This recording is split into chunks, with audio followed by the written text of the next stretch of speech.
Good evening, Fernwood. It is your hatchet-wielding human Neil, and it's time for us to watch out for sharp edges in another episode of Mary Hartman, Mary Hartman. It is January 10th, 1976, episode 201. Let's look over last week. Tom got fired from Donnelly's RV lot and is hitting the depths because he hasn't found a new job. Mary told Brian Adams that she would blackmail them about faking their pregnancy in order to get Tom a job back at the factory. Charlie thought that Loretta was recording a new album in Dayton, but she lost her memory and has taken on a new personality, Lulu. She's now a waitress and has been twisting the men of the diner, namely Mac and Lou, around her finger. George spent the first half of the week being deprogrammed by the deprogrammer Montgomery Monk. Martha is very glad to have him back, though she did accidentally call him HV. Kathy is sick of her pregnancy and also of the plan to sell the baby to the Adamses, and for some reason Christine Adams is taking her fake pregnancy very seriously. The neighborhood is starting to pick up that there is domestic abuse in the Gimble household. Patty and Philip have been staying with the Hartmans after Garth violently shoved them out of the house. And then last Friday, Tom went to the Capri Lounge in order to get a job there. The owner, Jack, said, "You're too big of a man to have a job like this. It's too schlubby for you." Mary was consoling Tom about being overqualified when a phone call rings, and it is Brian Adams who is offering a job at the factory. After the phone call, Tom thinks he's going to be an executive. But Mary thinks that just having a job is good enough. Wanda gets a visit from May Olinsky, who is now behind the Olinsky Report, a campaign to improve the sex lives of the women of America, specifically helping them to achieve their peak sexual experiences. Peak sexual experience means orgasm. May wants Wanda to boost the program, and she specifically wants Wanda's help, not Merle's, and Wanda likes that kind of attention. Charlie has finally learned that Loretta never made it to Dayton and is losing his mind with worry. Tom meets him at the factory just before the interview and tries to calm him down. They both notice a trucker named Mac, but they don't realize that he might be a key to finding Loretta.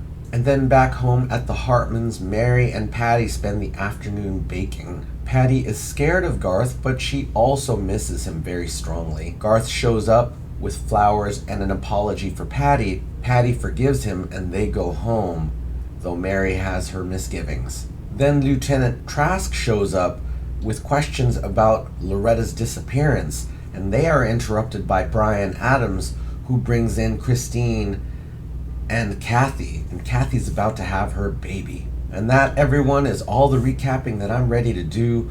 Let's start week 2 of 1977 right now.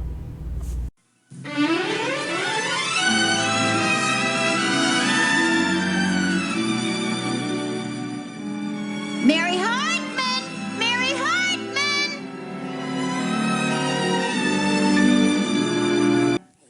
Want another bite? One more bite. You go up and be nice and big and fat. Come on, one more bite. Okay. Don't want any more, Willie? Well, here, Grandpa, take that. Oh, yeah. Well, Grandpa got a cold? Yeah. What the hell is that, Martha? George, watch your language. Here, take this. What you do? What you... Here, take this. Take that. Martha, what do you think you're doing? Now, George, just set that down very gently because it is under a bit of a stress. It's the first time it's ever been away from its mother. I'm going to throw this damn thing out the window if you don't tell me what the hell's going on, Martha. Well, George, I have just opened up a new business, a pet sitting business, and I'm looking after all these little darlings and these little pets for the neighbors who have gone out of town. These are plants. You don't have plants for pets. You have that kind of thing for pets. What do you think this is? Don't to me. You scared Willie to death. You get that tarantula away from me. Oh, you scared... Oh, yes, you scared Willie to death. Oh, here we go, Willie. Yes, there we go. Yeah. Looks like Rosemary's baby. I'm not moving off this chair. That tarantula's Pa, we taken care have to go down to the pet store and get Maurice's dinner before the pet store closes. Yes, you know, Maurice has one live mouse a week. Listen, I want you to get these. I want that tarantula out of here. I'm not going to have my house turned into a zoo. It's not going to be your house much longer, George. We only have 15 days to meet the mortgage payment, or we are going to be dispossessed. So you see, it may not be our house any longer. Martha, we are not going to be dispossessed. This is America. And they're not going to take a house away from a decent citizen who's worked for his entire life to pay for it. I talked to the ACLU in Toledo. You spoke to the ACLU? Why, you always said they were a bunch of communists. Yes, I did talk to them, and I know they're communists. But they're the only ones that want to worry about my constitutional rights. Oh, I wish Kathy's money wasn't dirty money.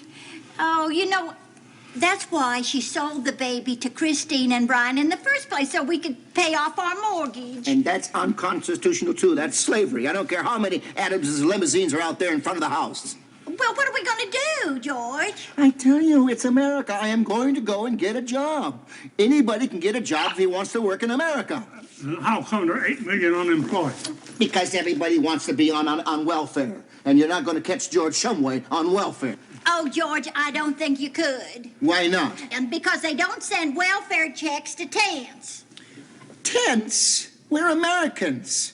Good, decent Americans don't live in tents. This is America. The oldest family in America lived in tents. Who?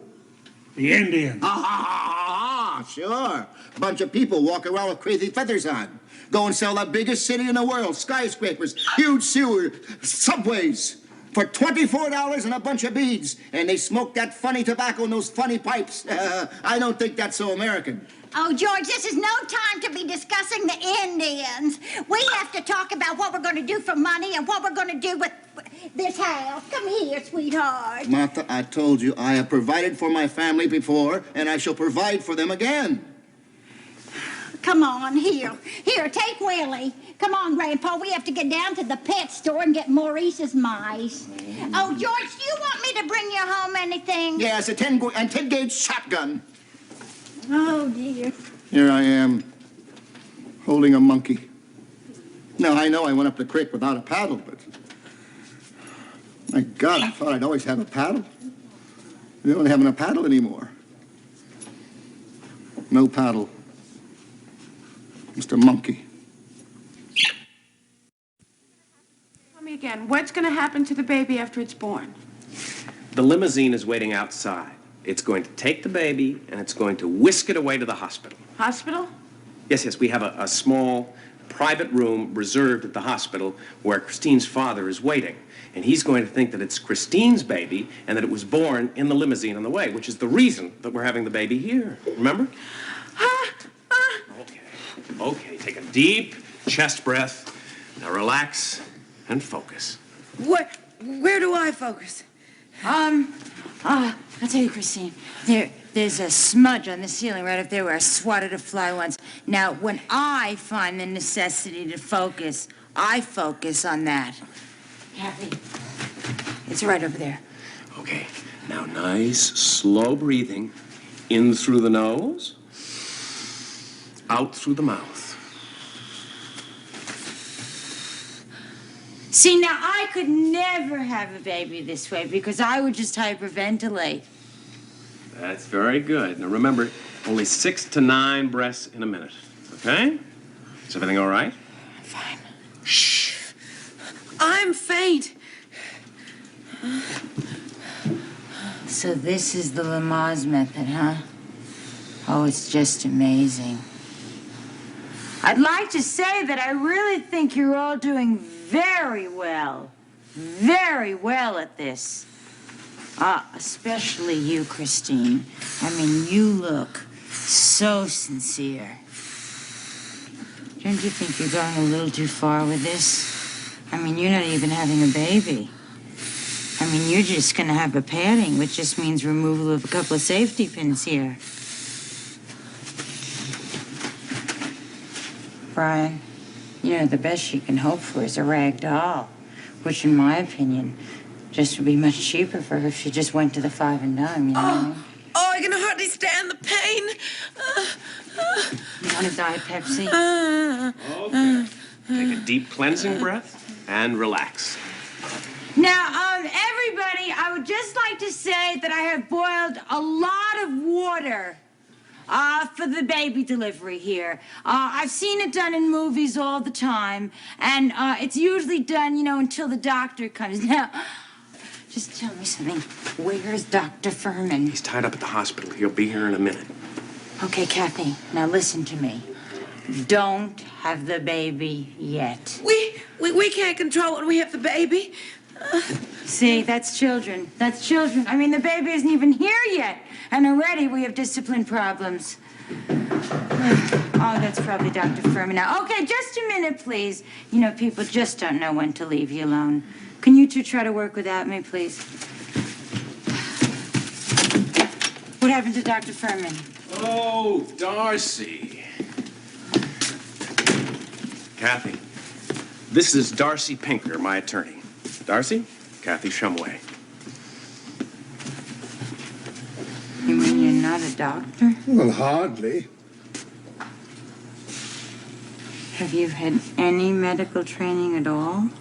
Why should I? And you plan to deliver my sister's baby? Brian, I won't take this. I just won't take this. I mean, I want a real doctor. I mean, if my sister's going to have a baby, she's going to have a professional baby. Mr. Pinker has a little legal problem he wants to discuss with Kathy. Just a contract to sign. Oh, well, she's busy. I've already signed the contract with Dr. Furman. There was a letter of agreement, not a contract. Okay. Breathe in through the nose and out through the mouth. Now, if you'll just sign here where I've made these X's. Essentially, it's a promise not to see the baby. Should you sign it or not? Okay. It's time for shallow chest breathing, okay? Shallow? All right, yes. Now, pant as the contraction increases, and I want you to decelerate as it lessens up. That's it. So is that a yes or a no? I don't know. She's very unpredictable. Coffee? I must have this contract. I wanted to do this at the office, but your sister is having this baby prematurely. It's what we call an act of God. Now then, Miss Shumway. I cannot promise not to see the baby. Cream. Please, why not? Because I'm supposed to have another one with Brian, and I have to go to the house at least to get it started. That won't be necessary. The conception of the second child can be accomplished by mail. Can I ask you a question? What post office do you do business with? It's going to be a product of artificial insemination. I want to see that contract. I'm not signing anything before I read it. Kathy! I must warn you, as your attorney, that you have no legal protection unless this contract is signed. Once she has that baby, Miss Shumway can swear that it belongs to her. Okay, pant. Can't you hold back on those contractions? I can't. I wasn't talking to you. You can have a baby anytime you want to. Mr. Darcy, she's delivering a pillow. Miss Shumway, I must warn you that if you persist in not signing this contract until after the baby is born, you won't receive any money. I can't.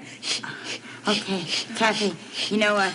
Maybe you ought to, okay, I'll be right there. Maybe you ought to hold off on the baby, okay, until the doctor gets here, okay? Okay, just try to, Kathy. Okay, hello? Extremely inconsiderate, Miss Shumway. Extremely. I put a great deal of time and effort into drawing up this contract, and it's all going to be wasted if you insist on giving birth before you sign it. And you won't get any money. I am in very severe pain. Yeah. Listen, everybody, there's been a little complication here. Dr. Furman can't make it.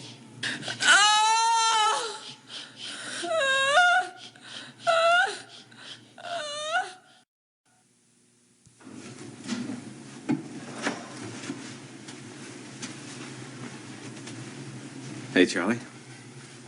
Any word? No. Huh? No, I don't know what we pay the police for in this town. You know that? They don't care about Loretta. They don't care. As far as they're concerned, Loretta just disappeared. Right off the green face of the state of Ohio. Hey, Charlie, they're going to find her. I know it. They'll find her. Well, I hope they do, because I'm going to go crazy. These anxieties are getting to me. Hey, look, she's going to be all right, all right? I know it. Just you wait and see. Wait. I'm sorry. Talking too much about myself. What about your meeting with Brian? Did he make you a vice president or what? No, he didn't make me any vice president yet. He did offer you a job, didn't he? Yeah, he offered me a job. Doing what? Doing the same damn thing I was doing before. The same damn job was turning my brains into mush. Oh, my God. Knocking those damn miserable screws into those overhead dome lights 8 rotten hours a day. So what'd you tell him? I told him I'd let him know. What are you going to do? I don't know. What am I going to do? I haven't made up my mind yet, right? I got a choice, right? Between that job and starving to death. God, Charlie, I had plans. I mean, I had a lot of plans for my family, a lot of plans for myself. Well, the job ain't so bad. Could be worse. I don't know how. Hey, I'm sorry. I'm sorry. I come in here, right? I come in here to cheer you up. What am I doing? I'm unloading all my troubles on you. I'm sorry. It's okay. You know what gets me? You know what really gets me? I was thinking to myself what I'll be doing 20 years from now. I'll be doing the same damn thing. The only way to beat the system is to drop dead. Or make it big in sports. Yeah. That's what I should have done. I mean, I could have made it big in sports. Damn it all. Damn, I could have. I blew it. I really blew it. Tom, let me ask you something. Do you think that maybe she's been in an accident, Loretta? Like a bus accident or something? Do you think maybe she's been in a bus accident? Huh? Loretta, do you think she's been in a bus accident or something like that? Oh, no. Would Not have on been the highway? News. No, it would have been on the news. Well, suppose it isn't in the news, though. Charlie, you don't get all the news all the time. I mean, you don't get that on the news. But if something horrible happens, like a rape or an accident or some guy who wants to get shot by a firing squad, you can be sure it'll be on the news.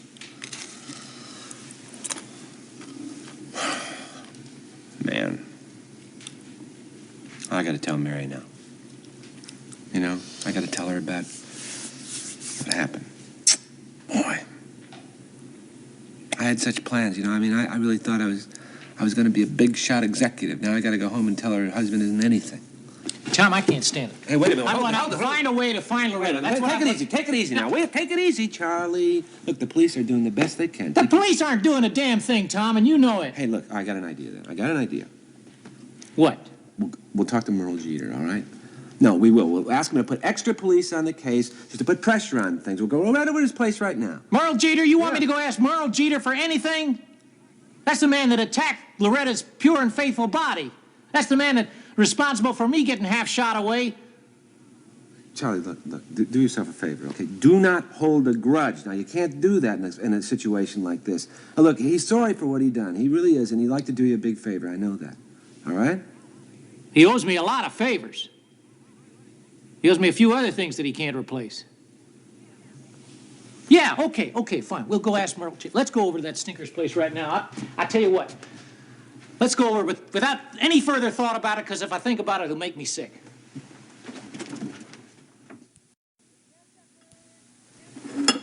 You know something, Lou? You ought to dress this place up a little bit, make it fancier. There's a lot of things I like to do with this place, but this isn't the time. I just can't spare the money. Well, you know what they say, you gotta spend money before you can make it. Sure. But you gotta have the money in order to spend it, and I just don't have it. I'm not a rich man, Lulu. I'm just about getting by. Yeah, well, now you got a chance to get by a lot better than you used to. How do you mean? Well, I mean, you got yourself an asset now you didn't have before. What? Me. Yeah, you got me. I mean, sashaying around here really helps business, you know. And Lou, I could sashay a lot fancier if I had me the right outfit. I don't know. Oh, come on, Lou. Look at this dumpy thing I gotta wear. It's cheap, it's tacky. I could sure look a lot sexier, you know. I mean, what's the harm in giving these monkeys some more skin to gawk at, you know? I just don't like the way they look at you in that outfit. Oh, Lou, you're jealous. I'm not jealous. I just don't want to share you with these punks. Isn't that sweet? I just can't share you with them. You don't have to, you sweet old thing. Don't say old, Lulu. I don't mean old in the physical, manly sense. I mean old like an age, you know? How time wreaks havoc on the body. But listen, don't you worry about those trappers, darling. We'll just let them look, not touch. Well... Oh, come on, Lou. Just picture how hot I'd look in the right duds, you know? Go over there and sing like some slinky, classy nightclub singer, you know? Singing my songs. Just think, I'd be hot and all these truck jockeys, well, they'd get real hot. And this place would just be a hot place. You know what I mean? It'd be real good for business, Lou. Well, business isn't everything, Lulu. You know, I have more respect for you than any of these monkeys. Sure you do, Lou. Let's see. Two. I know, though, Lou, that you're like any other man. You got feelings. But I have a sneaking suspicion that you wouldn't mind looking at me in a sexy outfit. No, you don't. What kind of an outfit do you have in mind? Oh, something long and slinky, you know, tight, of course. Real deeply cut. And I could just go prancing over here by the piano and really show off my assets. You're going to get more business, and I could do more for you. Mm-hmm. And then I could buy sexier and more expensive outfits, because we'd be getting more and more business, you know. Keep us together, Lou. Okay. I'll do it. I was saving this for an emergency. $100.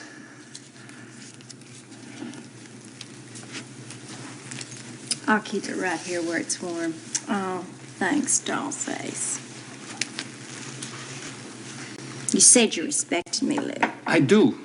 Honestly, I do. I only was going to give you a little kiss, so... Just be patient. We'll see about it later. You know, I'll think about it maybe some other time. Oh, and listen, I'll go get that outfit tomorrow, okay? All right. More coffee, darling? Sure. How about you fellas over there? Y'all need some more stuff? Woo, nice coffee. Here you go, honey. Oh, well, if it just isn't my favorite truck jockey. Hey, good looking. What's cooking? Well, how you doing, you little grizzly bear, you? And I tell you, been kind of lonesome because I ain't seen you for a while. Oh, shoot, I bet you tell that to all the girls. Are you something special? I mean, I know a lot of girls. Oh, yeah, I bet you do, you big sex pot, you. I mean, you're special.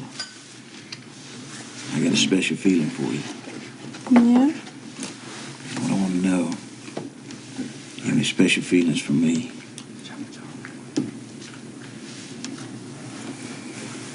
I don't want the old man to hear us talking.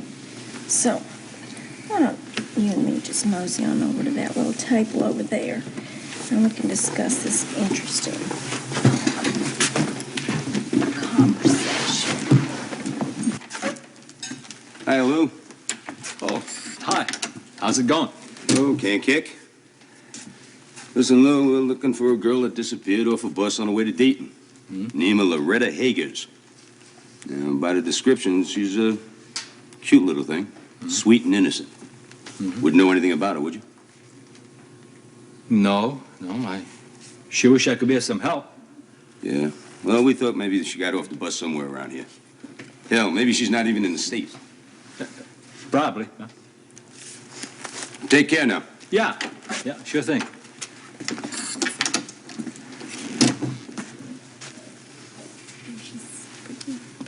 Okay. Ooh. So Martha has opened up a pet sitting service in the home, and George is awful as he used to be.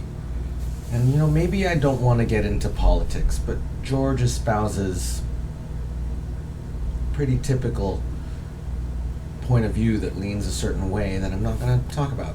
But it's pretty typical that when other people are doing it, it's a bad thing. But when I want help, it's only my right. That set of entitlement is not my favorite thing in the world. Martha is doing her best to keep the roof over their heads, and George just thinks that the world owes him something because he's got a certain political leaning. And he's racist and just ugly. I mean, it's a character, so I get it, but that's how I'm viewing this, that George's political leaning is an aspect of his awfulness. And Martha wants to help, and Grandpa Larkin is helping as much as he can. He's working at the mortuary, as far as I know, still. George's joblessness is one thing. You know, the fact that he can't get a job back at the factory, he can't help that. But how he views it is the part that I find a problem with. And then next door, Kathy is having her baby, or we think so, and for some reason, Christine is even worse. It really seems apparent that she's not actually pregnant. I thought she might be last week, but not like this. The scene turns on the lawyer, right? This whole story, for some reason, they didn't do their paperwork months ago, and that means that Kathy might not get any money if she doesn't sign away the right to see the baby, which means there's still a chance that she could keep the baby, which I think some of us want her to do. And then we check in with Charlie and Tom, and Charlie is anxious at best about Loretta being missing. Of course, Tom comes to be a friend, but then his problems are that he's not getting the kind of job that he wants. To be honest, they're pretty much focused on their own problem, because listening is a thing that they don't do too well. But Tom does finally take an uptick, and rather than letting Charlie go off half-cocked, he suggests that they visit Merle and ask for more attention. And of course, Charlie is not going to want any help from Merle. He hates Merle with a fiery passion. But he acquiesces, and getting Merle on could be more help. And then we see Lou and Lulu, and Lulu is a completely different person than Loretta. She is manipulative and hard-hearted in a way that that's the utter opposite of Loretta. And she plays Lou for $100 to buy a new outfit and gets it. And then Matt comes in, and that offers a chance to hide away a little bit, to talk about whatever, as what looks like some kind of state trooper comes in, asks about Loretta Haggers, and describes Loretta as a sweet and innocent girl. And Lou's perception of Lulu is that she's not just a sweet and innocent girl, so he is not clear about who's looking for. Although he did actually see her come in disheveled and troubled last week or 2 weeks ago. He should be aware that, I mean, just because Lulu isn't sweet, well, he did see a missing young lady who doesn't know what's going on in her life walk into his diner. So a little bit of WTH there. And during the scene, I thought, oh, well, if the publicity about her going missing were a little bit clearer, if there were pictures of her anywhere saying that she was missing, that he would immediately recognize it. But the description is where this communication breaks down, right? Describing the person and the personality, and not just showing a picture of her, is the failing. But Lulu is riding high in terms of getting what she wants. And I don't know what that means for Charlie and Loretta. It's a little bit scary. We'll see it play out. So everyone, that was our episode of Monday, week 2 of 1977. Thank you for being here. Thank you for leaving your thoughts and feelings down in the comments. Thank you for watching out for sharp edges. And we will see you tomorrow night in Fernwood.